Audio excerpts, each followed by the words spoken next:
La primera vez que me di cuenta de que algo iba mal fue cuando vi a mi marido, Javier, llorando. Pero no de tristeza, no. Lloraba de rabia. Apretaba los puños, se le marcaban las venas del cuello, y tenía la cara empapada de sudor y lágrimas como si acabara de correr una maratón. Y yo estaba delante, con una copa de vino en la mano, intentando entender cómo habíamos llegado hasta ese punto. No sé si alguna vez has visto a un hombre realmente roto. No me refiero a alguien triste. Hablo de esa expresión de asco y derrota a la vez, de estar mirando a la persona con la que compartes tu vida y preguntarte si la conoces de verdad.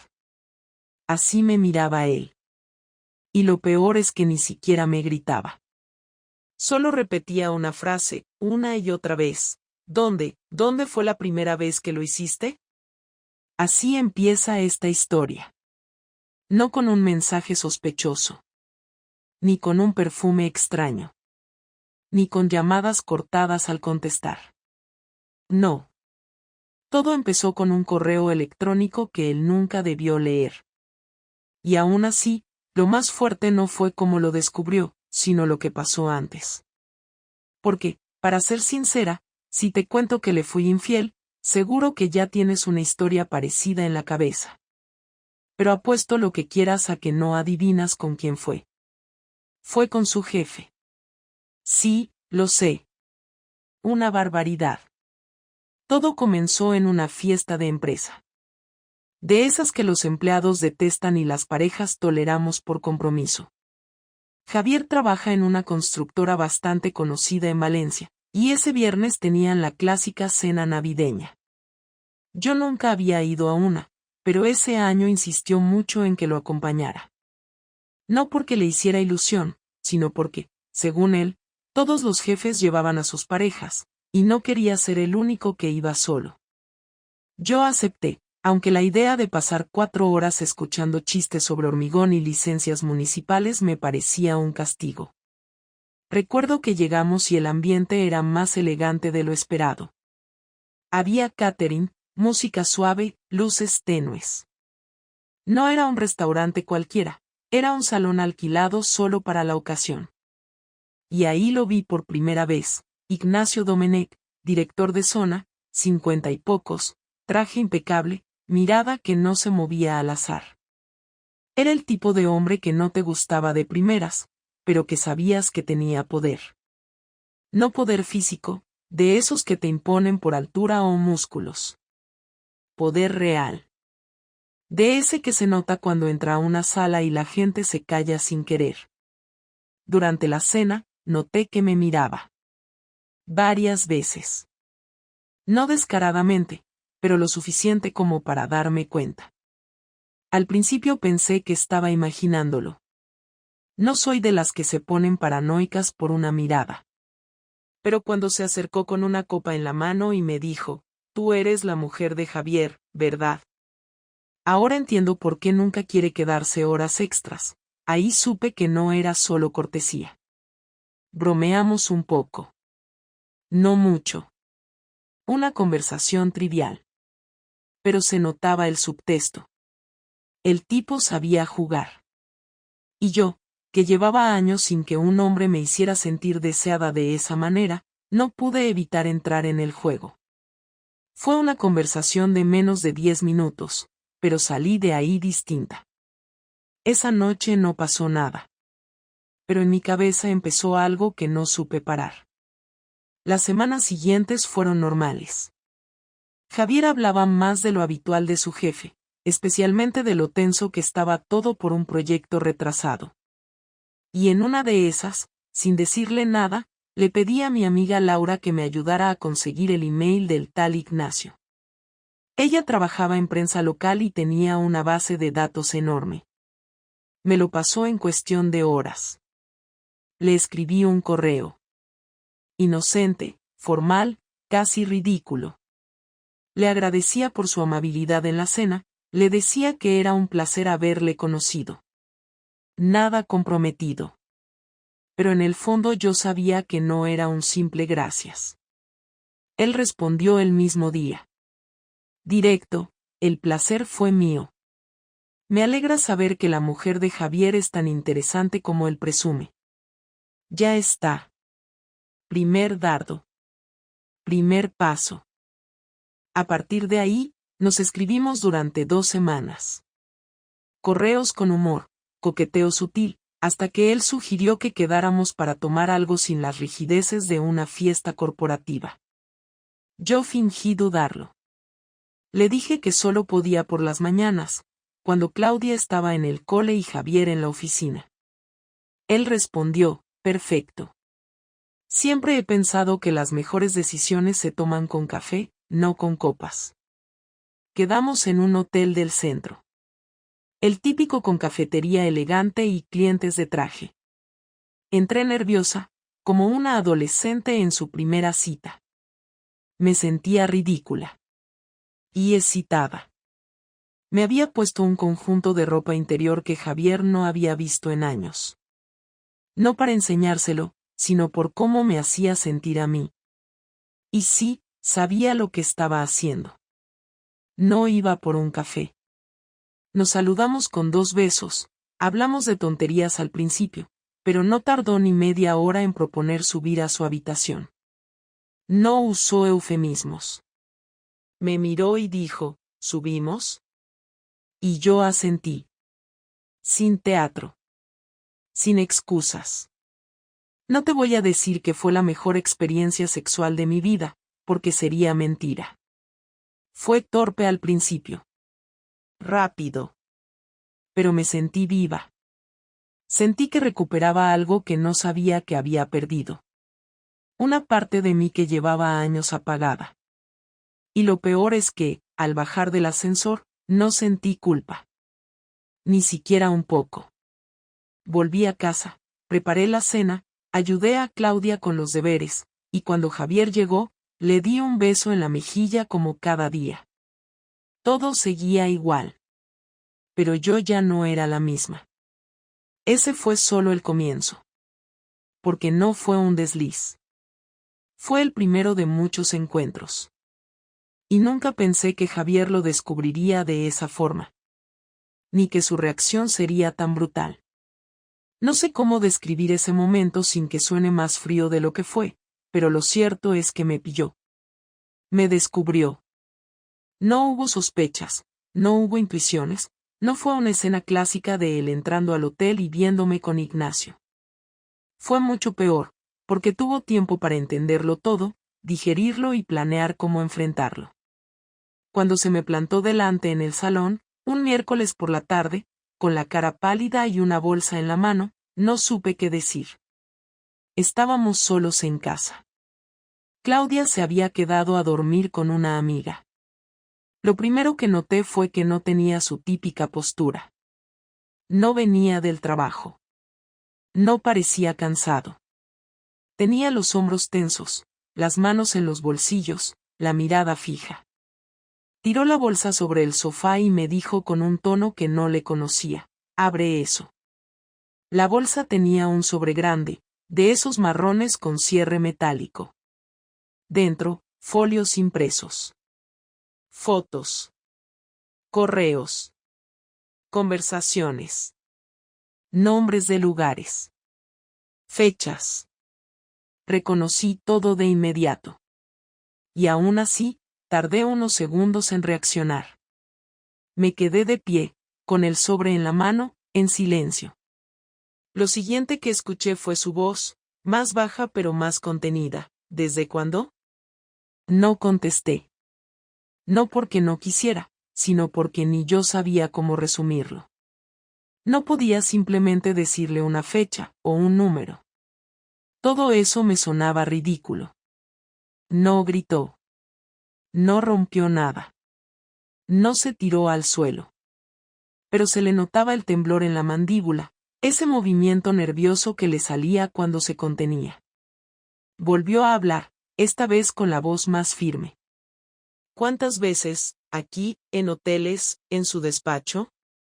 No pude evitar sentirme como una adolescente en el despacho del director, atrapada, sin defensa, sabiendo que cada respuesta empeoraría las cosas. Le dije la verdad, o parte de ella. Le dije que había sido en hoteles, nunca en casa, y que habían sido varias veces. No di cifras. Me interrumpió. ¿Él te pidió algo o tú lo buscaste? Esa pregunta me golpeó. No porque fuera injusta, sino porque no estaba preparada para que asumiera que yo lo había buscado. Era más fácil pensar que me habían seducido, que me habían presionado. Pero no. Le dije, fui yo la que mandó el primer correo. Se sentó en una de las sillas del comedor, sin mirarme. Estaba intentando encajar las piezas. Hizo un gesto con la mano, como si me estuviera quitando de encima, pero no habló más. Yo me senté también, frente a él, en silencio. Pasaron minutos. Minutos largos. Hasta que él dijo, ¿por qué él? ¿Por qué con mi jefe? Le dije que no fue planeado, que se dio. Y él se rió, pero con una risa seca. Claro, las cosas se dan, ¿no? Como los accidentes de tráfico. Le dije que no era algo personal contra él, que no fue por odio ni por venganza. Y él me miró por primera vez desde que entró. Me sostuvo la mirada unos segundos. Y dijo algo que no se me va a olvidar. No necesito que me odies para que me traiciones. Solo necesitabas que me diera igual. Y sí, tenía razón. Porque en el fondo, llevaba años tratándolo como si fuera parte del mobiliario. Lo quería, sí, pero como se quiere a una rutina cómoda. Nunca pensé que le doliera tanto. Se levantó, caminó hasta la cocina, abrió la nevera, sacó una cerveza y volvió a sentarse. Yo no sabía si debía seguir ahí, si debía irme, si decir algo. La cerveza se la bebió en 3 tragos. No dijo una palabra. Hasta que se levantó otra vez y me dijo, no se lo digas a Claudia. Lo haré yo cuando lo crea conveniente. Y tú, por ahora, sigue haciendo tu papel de madre modelo. Pero no esperes que esto quede en nada. Salió de casa. Sin cerrar la puerta con fuerza. Sin dramatismos. Pero con una calma que me dio más miedo que cualquier grito. Las siguientes horas fueron un caos emocional para mí. No lloré. No me encerré en la habitación. No rompí nada. Pero me sentía como si hubiera pasado un huracán y todo se hubiera quedado en silencio. Me metí en la ducha con la esperanza de que el agua me aclarara la mente, pero no sirvió de nada. Me puse el pijama y me senté en el sofá, con el sobre en las manos. Quise romperlo, quemarlo, esconderlo. Pero no lo hice. Lo dejé sobre la mesa y me quedé ahí, pensando en cómo había llegado a ese punto, sabiendo que esa conversación era solo el principio. Javier no volvió esa noche. Me escribió un mensaje a las 2 de la madrugada, estoy en casa de Sergio. No me llames. Mañana volvemos a hablar. Sergio era su amigo desde el instituto, así que supuse que estaba ahí. Me dormí en el sofá, con el móvil en la mano, sintiendo que ya no tenía ningún control sobre lo que pasaría a partir de ahora. Al día siguiente, cuando volvió por la mañana, se notaba que no había dormido. Tenía la misma ropa del día anterior, la barba sin afeitar, los ojos hinchados. Me pidió que me sentara. Lo hice.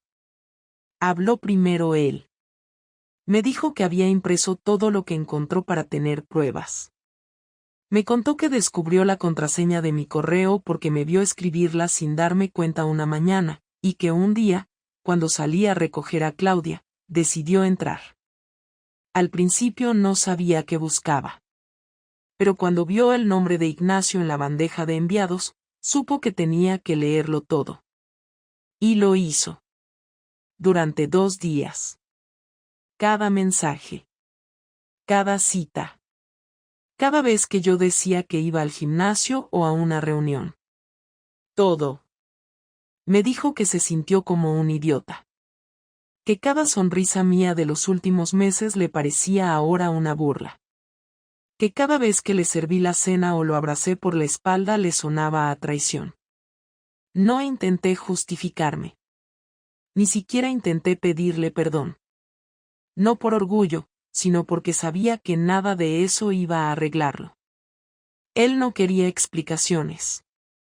Quería entender cómo había sido capaz de separar tan bien las dos vidas. Me preguntó si alguna vez pensé en parar. Le dije que sí, varias veces. Y me preguntó por qué no lo hice. Le dije, porque no sabía cómo volver a sentir algo contigo. Y entonces, por primera vez, se rompió. Se le quebró la voz. Y dijo, pues me lo podrías haber dicho. Aunque fuera para terminarlo. Pero no esto. Esa fue la primera lágrima. No gritó. No me insultó. Solo me miró como si ya no supiera quién era yo. Como si fuera una desconocida en su casa. Y eso dolió más que cualquier cosa. Al final de esa conversación, me dijo que necesitaba pensar. Que no sabía qué iba a hacer. Que no sabía si esto era el final, pero que lo sentía como tal.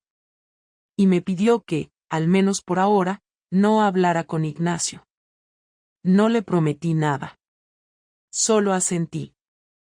Y él se fue de nuevo. Me dejó sola, otra vez, con el ruido de los platos sin recoger y el eco de una frase que no paraba de repetirse en mi cabeza. No necesito que me odies para que me traiciones.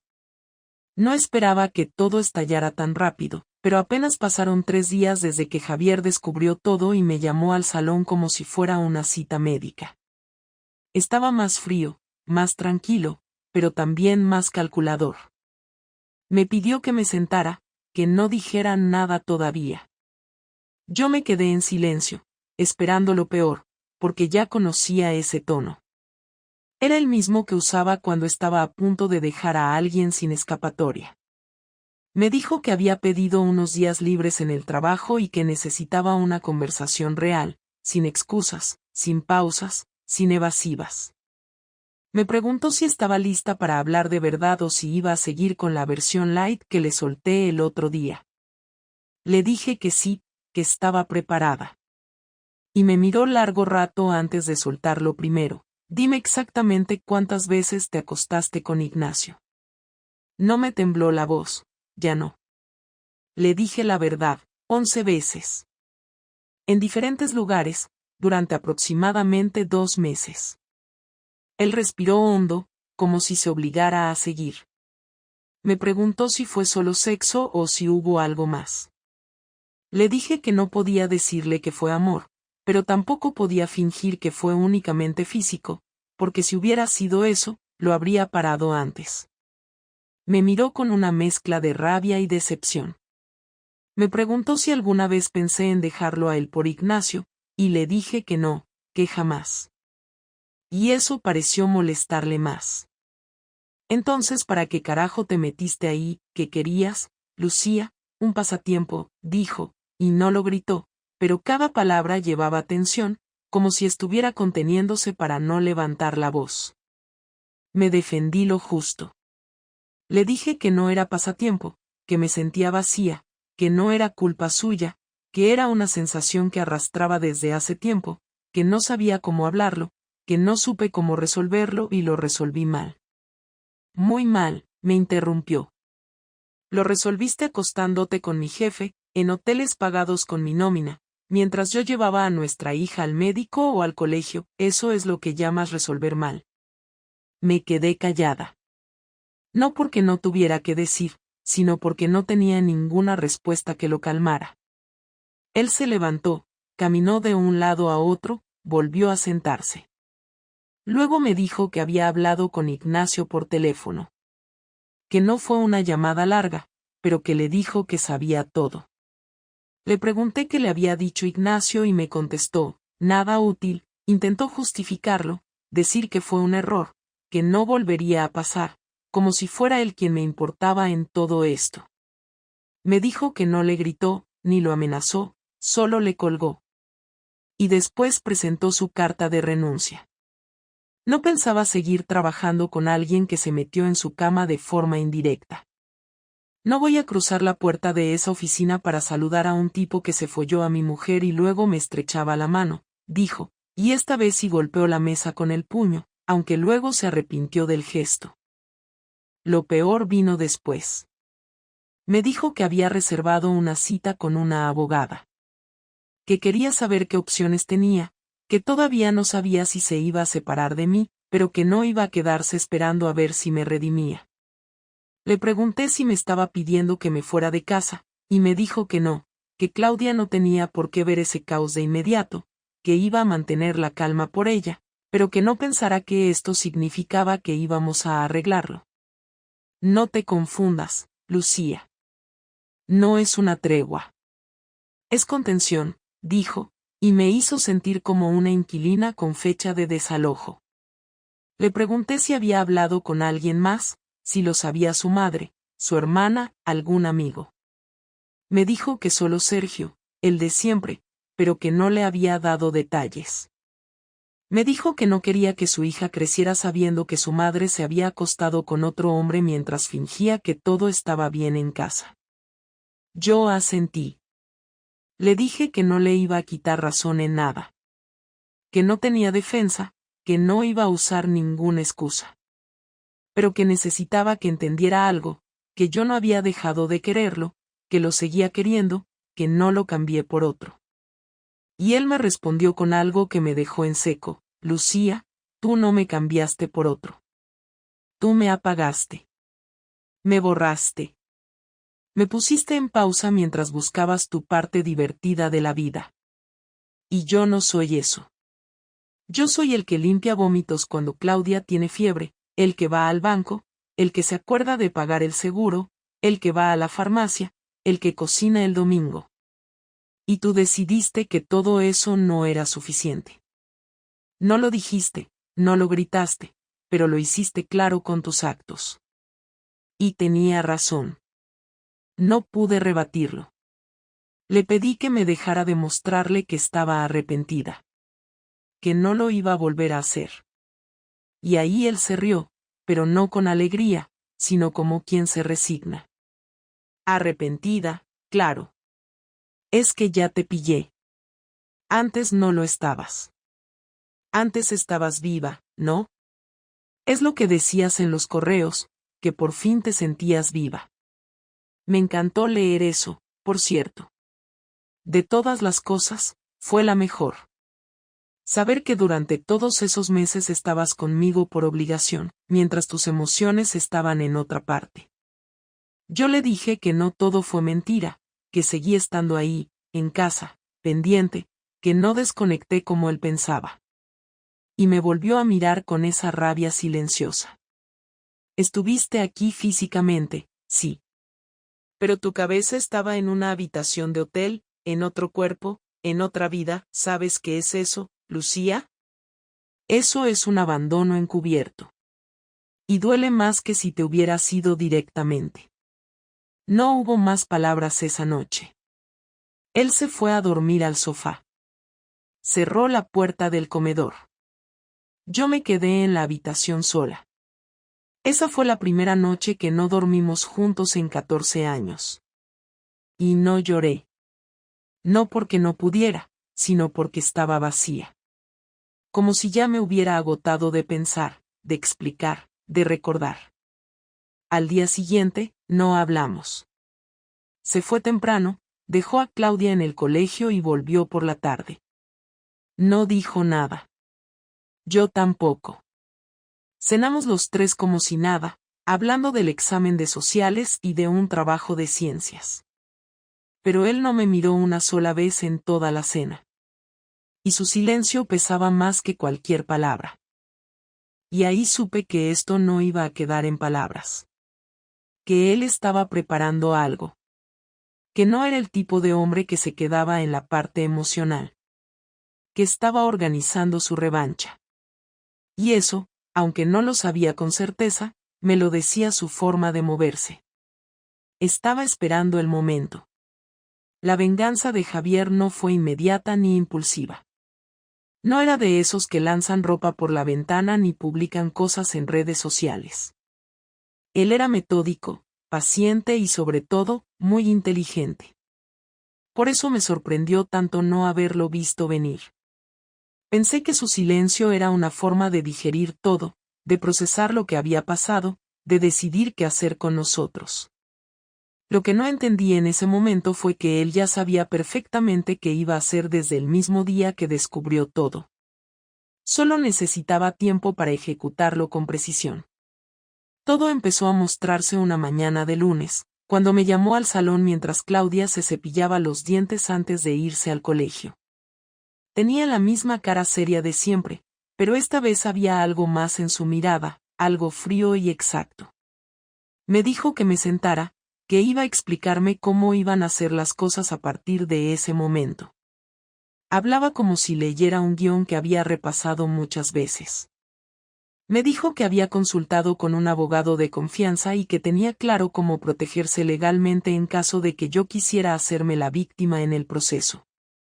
Me dijo que ya tenía en marcha el cambio de titularidad de algunas cuentas y que, si esto terminaba en separación, él se iba a quedar con la custodia compartida, pero bajo un régimen claro, sin discusiones ni improvisaciones.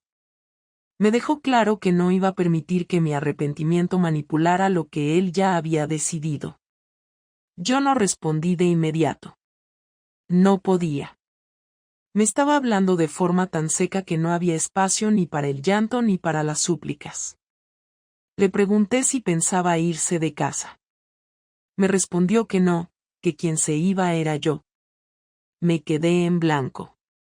Nunca imaginé que me lo soltaría así. Le dije que no podía hacer eso, que Claudia no entendería nada, que no era momento de cambiarle la vida de golpe. Él me miró y dijo que no pensaba echarme esa misma noche, pero que tenía 2 semanas para organizarme. Me estaba echando sin echarme. Me explicó que ya había alquilado un piso amueblado para él y Claudia, que no estaba lejos del colegio, y que, durante esas 2 semanas, ella no iba a enterarse de nada.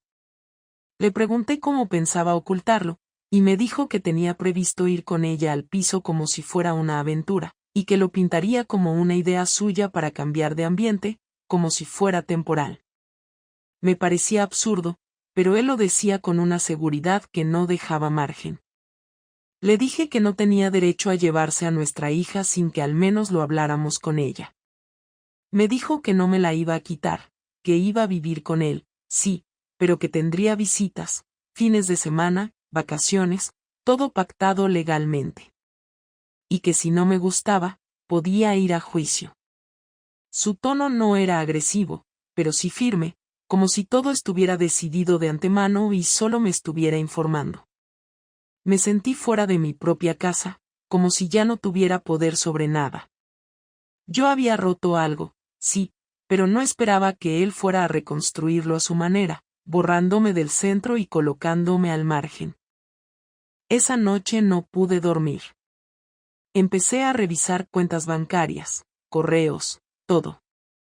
Descubrí que había cambiado contraseñas, que tenía nuevas tarjetas, que había movido dinero sin que yo lo notara. Me dejó exactamente lo justo en la cuenta conjunta, ni un euro más. No podía decir que me había vaciado, porque técnicamente no lo había hecho, pero había dejado claro que yo no iba a tener acceso a su nuevo mundo financiero. A la mañana siguiente, cuando fui a dejar a Claudia al colegio, el director me llamó. Me dijo que quería hablar conmigo y con Javier cuanto antes. Me preocupé, pensé que algo había pasado. Al llegar a casa, Javier ya estaba preparado. Me dijo que él había pedido la reunión. Le pregunté por qué. Me dijo que quería notificar al centro el nuevo domicilio de Claudia y coordinar con ellos el tema del transporte. No quiero que se enteren por accidente ni por ella. Quiero que sepan que todo está controlado, me dijo, sin levantar la voz. Durante la reunión en el colegio, Javier fue impecable. Educado, claro, respetuoso. Explicó que por motivos familiares iban a mudarse a un piso cercano, temporalmente, y que necesitaba que se actualizaran los datos. Me dejó claro con una sola frase que yo estaba fuera del núcleo. El director notó que yo no decía nada. Solo asentí. Esa misma tarde me reuní con una abogada. Le conté todo sin adornos. Me dijo que tenía que empezar a moverme rápido si no quería que todo se definiera según los términos de Javier. Me explicó cómo funcionaría la custodia, cómo se podían negociar condiciones, pero fue honesta. Él tenía ventaja, porque ya lo tenía todo organizado y yo parecía reaccionar tarde. Salí de ahí con más miedo que alivio. La siguiente semana fue una tortura emocional. Claudia no sospechaba nada. Javier mantenía la rutina con una calma escalofriante. Me hablaba solo para cosas prácticas, como si fuéramos dos compañeros de trabajo coordinando tareas. No había espacio para el arrepentimiento, para el diálogo emocional, para nada humano. Una noche intenté acercarme, hablar con él, recordarle que no todo estaba perdido. Me dejó hablar. Me escuchó. Cuando terminé, me miró y dijo, Lucía, no te odio. Pero no quiero volver a estar cerca de ti. Quiero que estés bien, que no te falte nada, pero lejos. Porque cerca no puedo ni respirar. Esa frase me desarmó más que cualquier insulto. Era real. Estaba convencido. No había duda en su voz. Lo que me terminó de partir fue lo que hizo 2 días después. Me desperté con una notificación de correo. Javier había enviado un email a nuestros amigos más cercanos. Era un mensaje breve, sin detalles explícitos, pero suficiente para que todos entendieran que algo grave había pasado. Les informaba que él y yo estábamos pasando por una separación y que, para evitar malentendidos o rumores, prefería ser claro. Pedía respeto, y dejaba claro que Claudia estaba bien. Lo mandó desde su correo personal y me copió. En un párrafo final decía, no estoy buscando consuelo ni apoyo. Solo comprensión para que podamos seguir adelante sin ruido innecesario. Me quedé helada. No solo me estaba quitando a mi hija, a mi casa, a mi lugar en su vida, sino también a nuestros vínculos sociales. Me borraba con una delicadeza brutal. Ese fue el día en que entendí que la venganza de Javier no era una explosión. Era una reestructuración total. Una reconfiguración de su vida donde yo ya no tenía lugar. Y no lo hacía desde el odio, sino desde la determinación de no volver a permitirse sentir dolor por mi culpa. La última conversación que tuvimos cara a cara sin testigos ni interrupciones ocurrió un jueves por la noche. Claudia se había quedado en casa de una amiga y yo ya había entregado las llaves del piso donde se habían mudado Javier y ella. Era la primera vez que estábamos solos desde que me fui. Él me citó en la cocina de nuestra antigua casa, ahora vacía, porque habían venido a recoger unas cajas que aún quedaban. Me senté en la silla donde solía desayunar cada mañana y él se quedó de pie al principio, como si no supiera si quería tener esa conversación o solo quería terminar de cerrar todo lo que quedaba. Me dijo que había pedido esa charla porque no quería que las decisiones que estaban por tomarse se hicieran con un silencio de por medio, que prefería dejar todo claro aunque fuera incómodo. Le respondí que me parecía bien, que yo también necesitaba entender algunas cosas. Me miró directamente y me preguntó si seguía viendo a Ignacio. Le dije que no. Fue la única vez que le mentí en todo el proceso. No porque lo siguiera viendo de forma constante, sino porque habíamos hablado 2 veces por teléfono desde que todo se supo y una vez nos habíamos visto en un bar, en una cita tensa que no llegó a nada. Pero decirle eso habría sido una provocación innecesaria. Él me creyó, o al menos no puso en duda lo que dije. Me dijo que no pensaba volver a estar en pareja conmigo, que no quería reconstruir algo que, según él, ya no tenía estructura. Le pedí que me dijera si de verdad había un punto en el que pensó en perdonarme. Me dijo que sí, que durante las primeras 48 horas después de descubrirlo, lo pensó. Pero que cuanto más leía los correos, cuanto más recordaba momentos compartidos mientras todo eso ocurría, más claro le quedaba que el daño era irreversible. Me preguntó si me arrepentía por haberlo hecho o por haberme dejado atrapar. Le dije que me arrepentía por las dos cosas, pero que el arrepentimiento no servía de mucho si no venía acompañado de una voluntad real de cambiar. Me dijo que eso estaba bien, pero que el cambio, por más sincero que fuera, no significaba que él tenía que quedarse a comprobarlo. No me lo dijo con desprecio, sino como si hablara de un hecho lógico. Me quedé mirándolo y le pregunté si todavía me quería. Se rió con tristeza y dijo que esa era la peor pregunta que podía hacerle. Te quise más de lo que era sano, dijo, y eso fue parte del problema. Porque mientras tú tenías una vida paralela, yo estaba convencido de que todo estaba bien, y ese tipo de confianza, cuando se rompe, no se puede reparar con un abrazo ni con terapia. Quise preguntarle si se veía con alguien, pero me contuve. No porque no me importara, sino porque sabía que esa información no iba a cambiar nada y solo iba a doler más. Me dijo que había decidido que Claudia viviría con él, al menos el primer año, para que su rutina no se viera alterada, pero que yo tendría acceso libre a ella todos los fines de semana, que podía recogerla del colegio los viernes y devolverla los domingos por la tarde.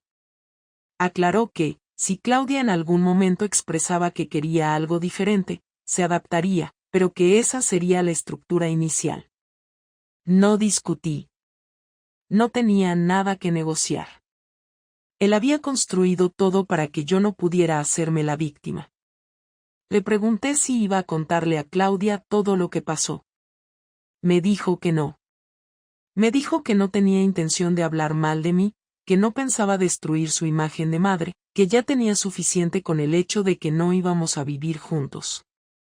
Me agradeció por no haber involucrado a Claudia en las peleas, por no usarla para manipularlo ni intentar recuperarlo a través de ella. Me sorprendió el agradecimiento, pero lo acepté. Nos quedamos un rato en silencio.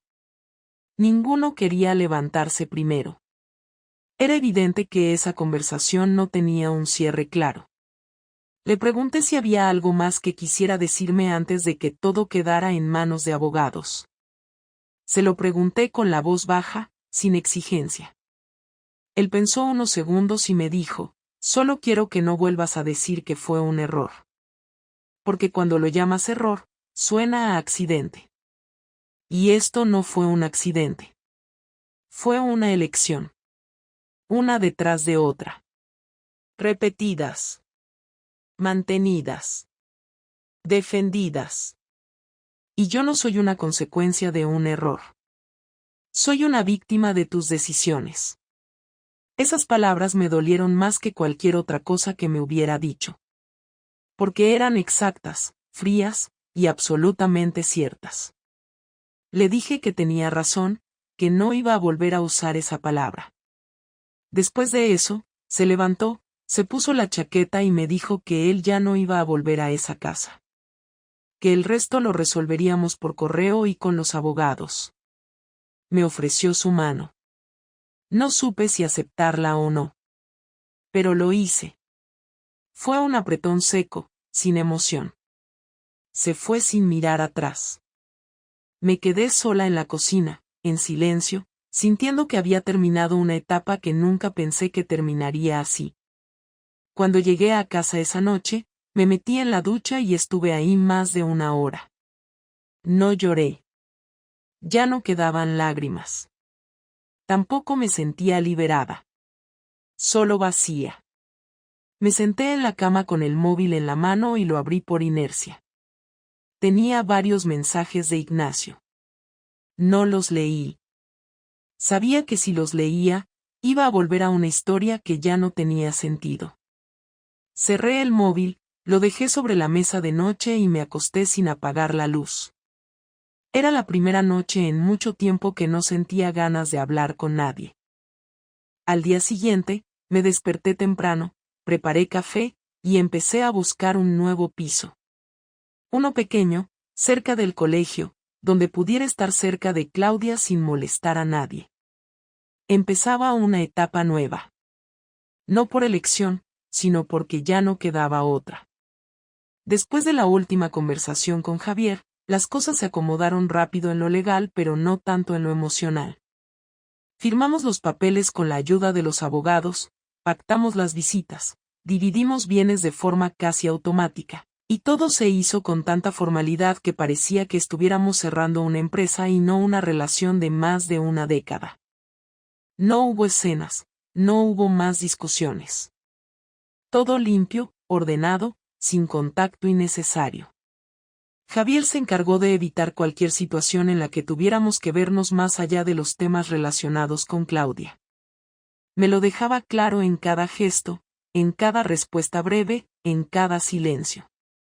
Yo cumplía con los horarios, la recogía cada viernes del colegio, pasábamos el fin de semana juntas y el domingo por la tarde la dejaba en la puerta del piso donde vivía ahora con su padre. Claudia no preguntaba demasiado. Aceptaba la situación con una madurez que me dolía.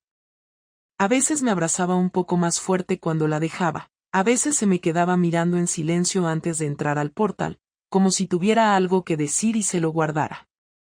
Yo solo sonreía, le decía que nos veríamos pronto, y me daba la vuelta sin mirar atrás, aunque cada vez que me subía al coche sentía una presión en el pecho que no lograba quitarme. Los primeros meses sola fueron extraños. Me mudé a un piso pequeño, de una habitación, con muebles prestados y una cocina que apenas usaba. El silencio me pesaba. No había ruido de fondo, ni conversaciones a media voz, ni pasos por el pasillo. Solo yo y mis pensamientos, todo el día.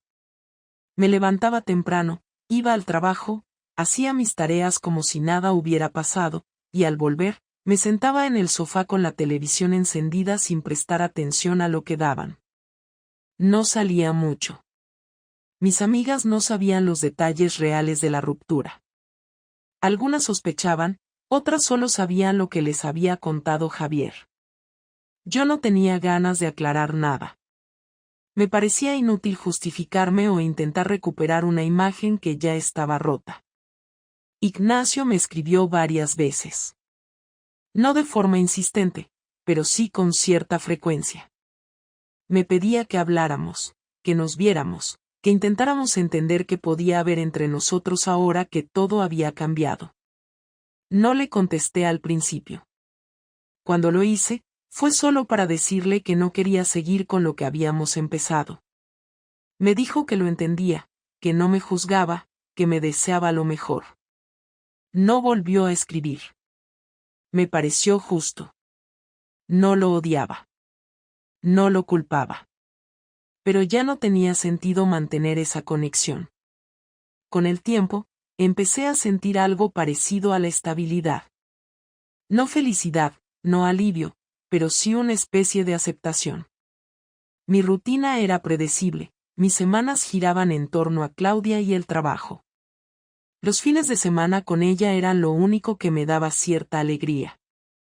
Cocinábamos, veíamos películas, salíamos al parque o al cine. A veces me hacía preguntas más directas, como por qué su padre y yo ya no vivíamos juntos o si íbamos a volver a estar los tres. Yo respondía con la verdad que podía darle. Le decía que su padre y yo nos habíamos equivocado, que habíamos decidido seguir caminos distintos, pero que siempre íbamos a estar para ella. No le mentía, pero tampoco le contaba más de lo que necesitaba saber. La veía adaptarse, crecer en medio de esa nueva dinámica, y aunque me dolía no despertarme con ella todos los días, me consolaba saber que estaba bien. Un día, unos 7 meses después de todo, Javier me escribió un mensaje inesperado. Me pidió si podía ir a buscar a Claudia un poco antes ese fin de semana porque él tenía que salir de la ciudad por temas laborales. Accedí sin problemas. Cuando fui a recogerla, él bajó a abrirme la puerta. Fue la primera vez que me miró con algo de calma en mucho tiempo. Me saludó con un gesto y me preguntó cómo estaba.